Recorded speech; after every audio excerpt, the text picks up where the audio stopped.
Hey everyone, and welcome to today's Explainer. I am super excited to dive right into this one. Today we're unpacking a truly beautiful piece by Danielle Body called Ariella's Return, The Sanctuary of Staying. We're going to follow our protagonist, Ariella, as she crosses a very unique threshold.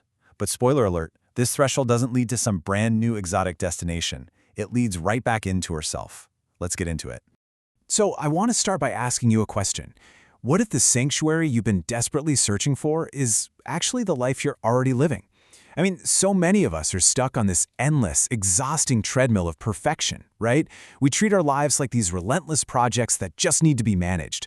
We pack away our unused talents and, honestly, our neglected heartbreaks into dusty boxes in what Buddy calls the attic of unfinished things. We just wait around until we're quote-unquote ready to finally exist. But what if we playfully flip the script on that?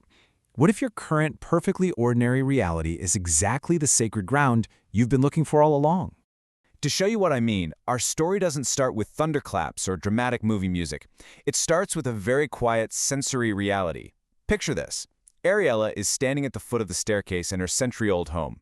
You can practically smell it, right? That mix of cedar, a little bit of dust, and fresh rain. The banister is worn completely satin smooth from generations of hands. And, of course, she's being completely grounded by the playfully manipulative affection of her cat, Whiskers, who is basically meowing at her to hurry up and follow him upstairs. It's so ordinary. It's so real. She's climbing these creaking stairs she knows by heart, but tonight, the house is responding differently. The air feels thick, almost like that breath you take right before a song begins.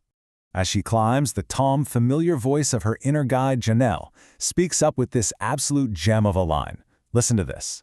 You have walked so far inside yourself. Now walk home inside your life. Wow, this is a massive turning point for her. Ariella has spent her whole journey learning the deep, complex contours of her inner world.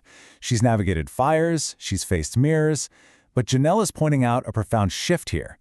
What does it actually mean to live that wisdom in your everyday life when absolutely nobody is watching?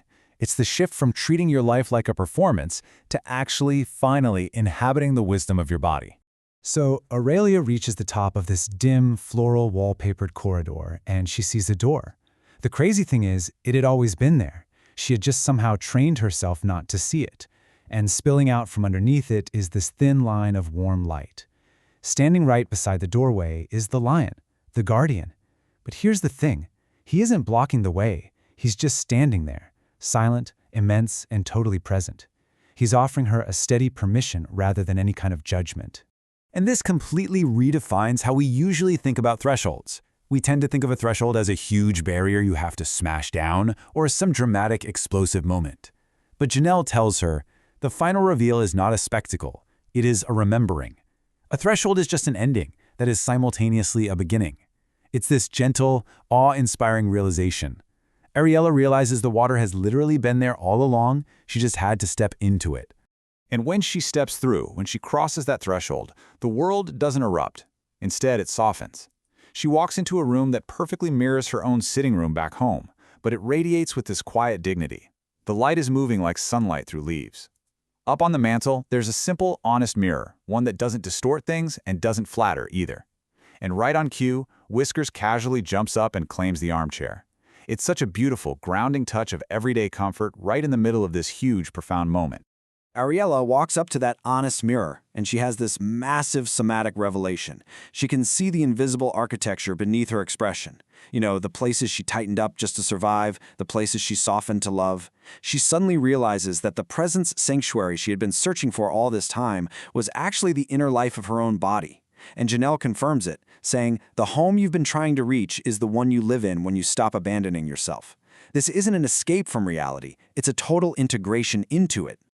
Okay, let's look at a really stark contrast here. For years, Ariella lived her life as a performance to earn. Think about her professional leadership roles or even her friendships and personal relationships. She constantly shrank down to make other people comfortable. She treated her reflection like a courtroom where all her flaws were put on trial and given harsh verdicts. But now, she's shifting to viewing life as a reality to inhabit. She makes a vow to practice compassionate accuracy, witnessing her own lived-in life with profound mercy. She realizes her breath is her first language. She's proactively choosing wisdom. She is officially resigning from the unpaid job of self-erasure and choosing to just be wholly human, right here, right now. And when that deep revelation of true belonging fully strikes her, a physical release happens in the room. The lion exhales. It's barely audible, just a sound like wind moving through tall grass, acknowledging that the crossing is completely made. And Whiskers, he just opens one eye, gives a small, approving blink, as if to say, "Cool, you figured out you're alive. Now can we get some food?" It perfectly balances the sacred with the beautifully mundane, proving that her body finally feels entirely safe to just be. Then comes my absolute favorite part, the most magical reveal. Over on the table beside the armchair, there's a plain, warm, ash-colored book. No title, no author name on it. Ariella opens it up with really careful hands, and no way! It's filled with her own handwriting. It's a letter to herself, written from the quiet side of the threshold.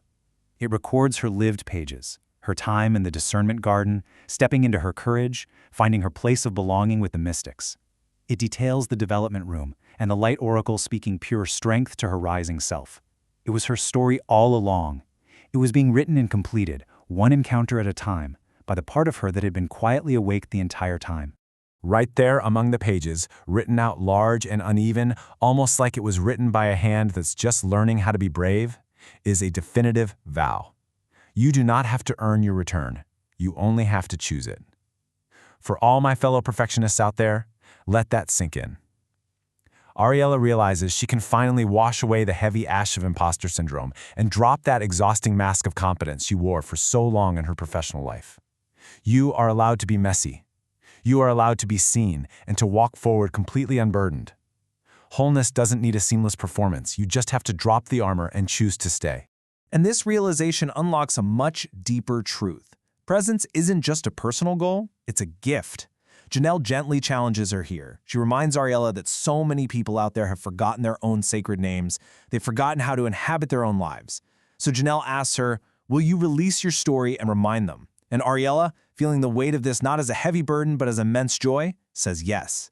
She dares to share her authentic belonging, realizing she absolutely does not need to negotiate for her right to take up space in the world. So how do we practically apply Ariella's mythic journey to our own messy, everyday lives? Well, let's look at 5 key stepping stones. First, you have to notice where you leave yourself. Are you over-functioning just to make others comfortable? Second, find the sacred in the ordinary. Tend your inner garden, like a weeding cell, by gently pulling up those overgrown vines of urgency and people-pleasing. Third, remain the proactive author in your own scriptorium of intention. Pick up the pen and write your next true sentence.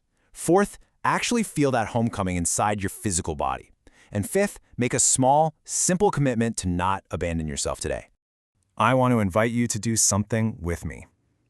Just take a deep breath right now. Really, let this ink and fire mantra be a brave vow of belonging for every single one of us. I came home to my own presence again and again. I chose to stay. Because it is a practice. You don't just do it once and check it off a list. You choose it again and again. From right now, you get to choose what grows. Which leaves us with one final, deeply personal question to ponder as we wrap up. Will you return to the now? Will you stop leaving yourself behind, playfully and bravely engage your own inner world and inhabit your life, breath by quiet breath? Think about it. Thanks so much for joining me for this explainer, and I can't wait to see you next time.